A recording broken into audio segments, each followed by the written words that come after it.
যে জামায়াত ইসলামের আমির এরকম কোনো কথা বলছে আমার মনে হয় না। আর যদি বলে থাকে 100% ঠিক আছে, কথা তো এটাই হবে। নারীরা কেন নেতৃত্বে আসবে না? এটা তো সত্য। ইসলাম তো এটাকে নিষিদ্ধ। ইসলামে যেহেতু ইসলামের নিষিদ্ধ, জামায়াতের ইসলামের যেহেতু নিষিদ্ধ, জামায়াত ইসলামের আমির যদি বলেও থাকে তো ঠিক আছে, 100% ঠিক আছে। এটাই তো কথা, যে রাজনৈতিক নেতৃত্ব কেন মহিলারা দেবে? এটা তো সত্য, কেন মহিলারা দেবে? আমরা আর মহিলাদের গোলামি হয়ে থাকতে চাই না, ঠিক আছে? আমরা পুরুষ আছি, পুরুষের গোলামি পুরুষ করব, মহিলাদের গোলামি আমরা করতে রাজি না।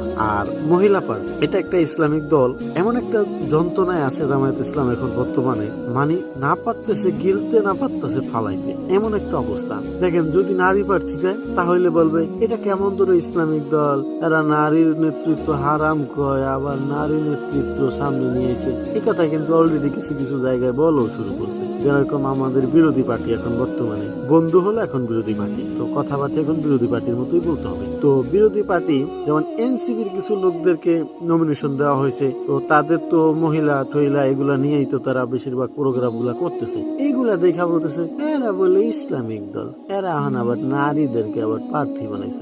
আমি এখন পর্যন্ত জানি না যে নারীরা জামাত ইসলামের কোন জায়গায় প্রার্থী আছে, তারা যাই না ফেলাইছে। ওই যে একজন দেখছে বক্তব্য দিতে, ওইটা দেখা। তো নারী প্রার্থী দেখ বা না দেখ, এটা আমাদের একান্ত ব্যক্তিগত ব্যাপার। আর এত যদি তোমাদের নির্বাচন করতে মন চায়, নারী নেতৃত্ব এত প্রয়োজন তোমাদের মনে হয়, তোমরা দাঁড়াও না কেন? তোমাদেরকে কেউ না করছে দাঁড়াইতে? তোমরা দাঁড়াও। এখন তার বিরুদ্ধে কেন তোমাদের লাগতো?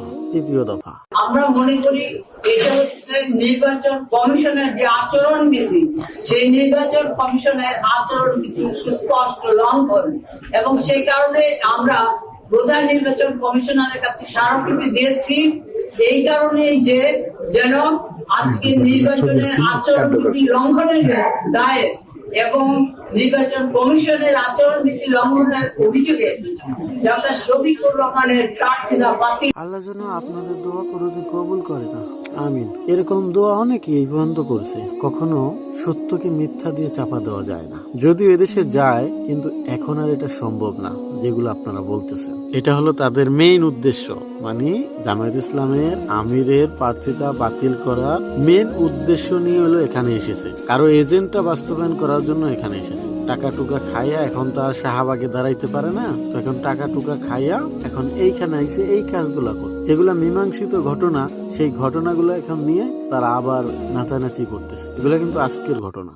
আর এর দুদিন পরে আপনারা দেখেছেন আরো দুঃখজনক ব্যাপার হচ্ছে, আমরা দেখলাম জামাত ইসলামের আমির তিনি তার ব্যক্তিগত ভেরিফাইড যে অ্যাকাউন্ট, সেখানে তিনি বলেছেন যে নারীরা বাইরে যায়